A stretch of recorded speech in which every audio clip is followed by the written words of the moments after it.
Hello everyone. Welcome back to STS, Science, Technology, Economy, Strategy 등을 고민하는 것입니다. 보시는 것처럼 삼성전자는 3년 전 가격으로, 하이닉스는 4 내지 5년 전 가격으로 백을 했습니다. 먹음직스럽고 매수 주문 클릭하고 싶어서 손가락이 건질건질 할 것 같습니다. 그런데 핑계 없는 무덤 없다고요? 저게 왜 빠진 건지, 쪼막손인 내가 사면은 오를지 이거 고민부터 해야 되지 않습니까?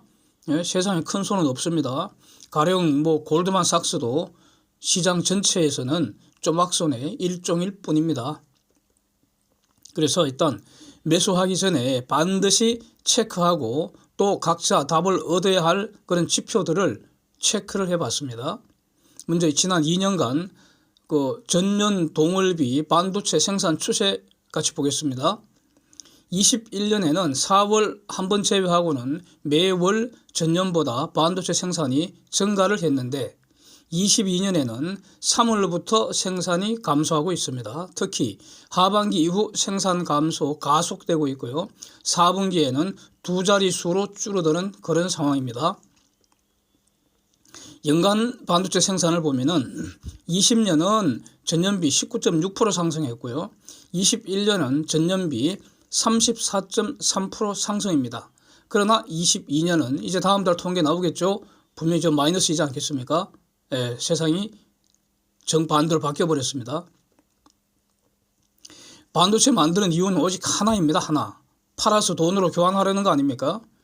반도체가 안 팔린다는 거 아닙니까? 이미 여러 영상으로 분석한 것이지만 제가 그린 그림 다시 한번 보시면은 반도체 수출이 슬슬 줄어들더니 메모리는 7월부터 반도체는 8월부터 줄어들었다는 겁니다. 그래서 늘어야 되는데 줄어들고 있고요. 4분기가 되니까 더 많이 줄고 있다 이겁니다. 이게 안꼬입니다.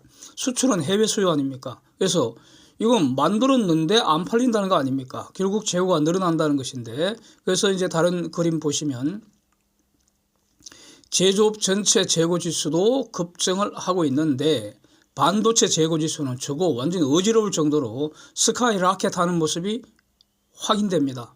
그래서 열심히 만드는데 창고에 계속 쌓아두고 있고 쌓는 높이가 하늘로 치솟고 있다 이런 뜻입니다. 돈으로 교환이 안 되고 보관하는데 추가로 돈이 든다 이런 뜻입니다. 그러면 이거 무슨 생각 드십니까? 저는 배추 농사 짓는 농부 생각이 듭니다. 안 팔리면 어떻게 합니까? 울죠. 울면서 배추밭 갈아 엎어버립니다. 그래서 하이닉스 매출 영업이익 저게 3분기부터 팍팍 줄기 시작을 하더니 급기야 4분기에 적자 전환 가능성 지금 높아지고 있는 이런 상황입니다.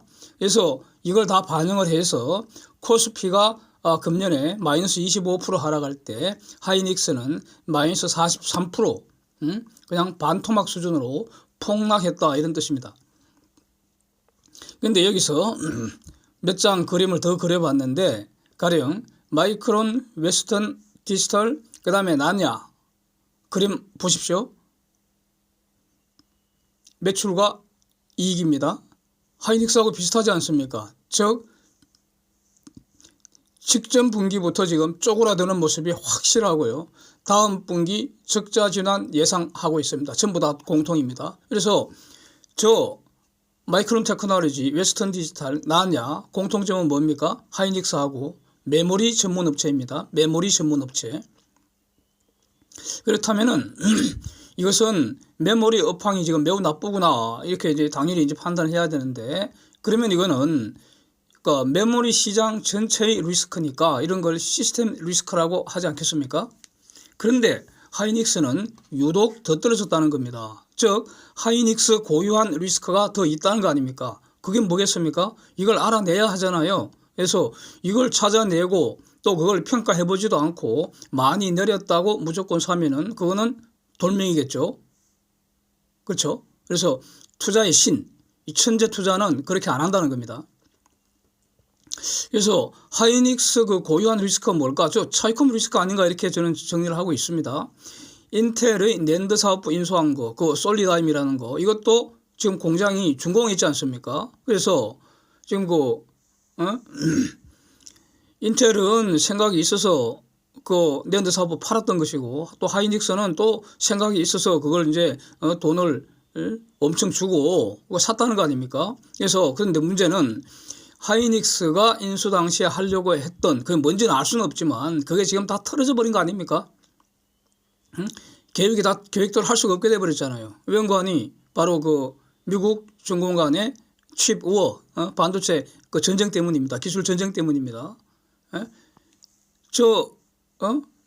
솔리다임을 인수 당시에 하려고 했던 걸 지금 제대로 할 수가 없게 됐습니다. 세월이 가면은 해결되느냐? 그렇지 않죠. 세월이 갈수록 중공 내의 공장들은 고철 덩어리로 변해가는 거 아니겠습니까? 첨단 장비도 못 들어가고 제대로 된 칩을 보낼 수도 없고요. 인재를 파견하기도 지금은 힘듭니다. 교류도 금지하고 있으니까. 그래서 들고 버틴다고 차이콤 리스크가 저절로 해소되는 거 아니라는 겁니다. 여기서 이제 인텔, NVDA, TSMC, AMAT 다 지금 어마어마한 회사들입니다. 이런 주식들 일단 인텔은 제외하고요. 시스템 반도체 또 반도체 장비 업체 이런 데 아닙니까? 근데 아직 큰 실적 악화가 지금 분명하게 드러나지 않고 있습니다. 그림 한번 보십시오. 그런데 TSMC는 오히려 실적이 더 좋아지고 있습니다. NVDA하고 AMAT 이거는 반도체 세계대전에 직접 그 영향을 받는 그런 대표 종목인데도 불구하고 아직은 주목할 실적 악화가 없다는 것. 이게 지금 확인이 됩니다. 이게 이제 팩트입니다. 여기서 이게 지금 좋은 거야, 나쁜 거야, 이것도 이제 판단을 해야 되지 않습니까? 현재의 반도체 불황은 메모리 섹터의 그 섹터 불황이냐 또는 내년 이후에 다른 반도체 섹터로 불황이 전이될 것인가? 이거 앞으로 확인해서 평가를 해야 하는 그런 문제입니다. 아직은 알 수가 없잖아요. 그래서 힌트를 이제 더듬어 보면은 힌트. 그림 보시면 한국의 반도체 수출이 감소를 하고 있지만 시스템 반도체 수출은 오히려 늘고 있고요. 그러나 시스템 반도체 수출도 가만히 보면은 전년비 증가하고 있지만 전월비로는 감소하고 있다는 것. 이걸 동시에 고려하면은 내년 이후 반도체 불황이 전체 섹터로 전이될 가능성 이거 높다고 봐야 할 것 같습니다. 그러면서 11월 이후에 시스템 반도체 수출액이 드디어 메모리 수출액을 넘어섰는데 이게 시스템 반도체 성장을 축하할 일인지 또는 메모리 수출 급감을 애석해해야 할 일인지 이것도 각자가 평가를 해야 할 겁니다. 사람마다 다르지 않겠습니까? 그 다음에 D램 그 스팟 가격도 보시면 12월에는 하락이 정체된 것으로 보일 뿐이고요. 저게 상승을 준비하는 것으로 봐서는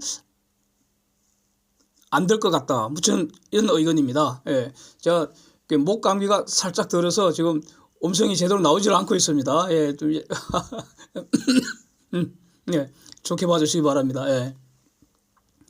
그 다음에 삼성전자는 인위적인 생산 조정 없다, 즉 감산 안 한다, 이렇게 한 두세 번 말을 한 거 제가 알고 있습니다. 이런 말을 만약에 삼성전자가 뒤집어 버리면 그러면 이거 불법 행위가 되죠.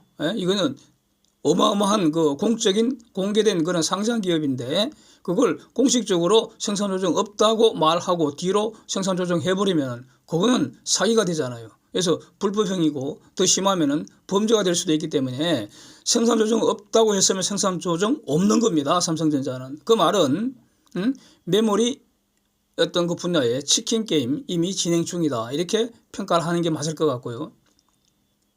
따라서 하이닉스나 마이크론이 생산 축소한다 해도 시장의 공급 과잉 해소할 수는 없다, 이렇게 봐야 되지 않겠습니까?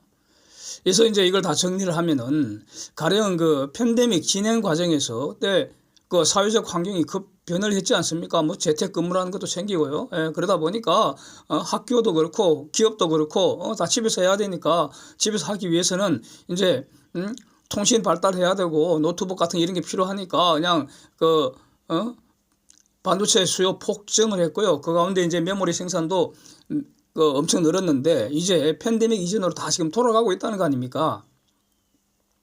여기서 이제 소비재 메모리 분야부터 공급 과잉이 이제 시작된 거 아닌가. 그리고 소비재 메모리 분야가 가장 심한 거 아니냐. 요게 이제 이전 여러 영상에서 그 확인을 했습니다. 인플레이션, 고금리 등으로 가처분 소득 줄었습니다. 그러니까 소득 줄었으니까 수요 감소합니다. 다시 말하면 총 수요 감소로 인한 경기 후퇴 이제 그 시작되는 것이고, 이제 한국 같은 이런 일부 국가는 경기 침체될 것 같다 이런 거죠. 이제 앞으로 이제 본격 진행된다는 겁니다. 그러면은 소비재 부문부터 시작된 반도체 불황이 전 분야로 확장될 가능성이 높은 거 아니냐. 예.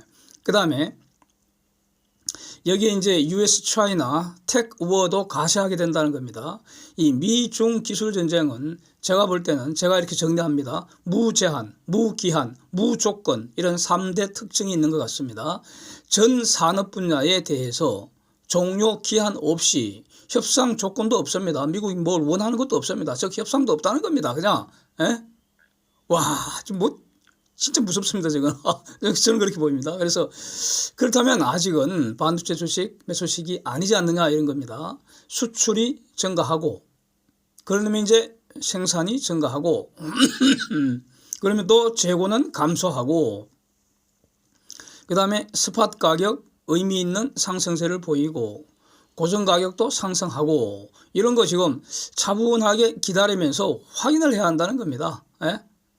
확인하고 매수하는 게 그게 천재 투자 아닐까, 투자의 신이 하는 방식이 아닐까, 저는 이렇게 정리를 하고 있습니다. 그리고 이제 다음 영상에서는 미중 칩 전쟁에 대해서 지금 중공의 대응 전략과 관련해서 미국은 뭐 카드 다 깠습니다. 더 이상 나올 카드도 없고요.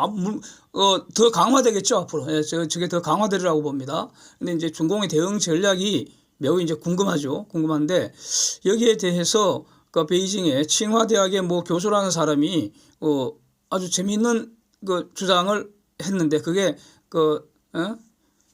SMIC에 보도됐습니다. 사우스 차이나 모닝 포스트 그게 보도가 됐습니다. 그래서 요거 다음 영상에서 한번 정리해 보겠습니다. Thanks for watching. See you next.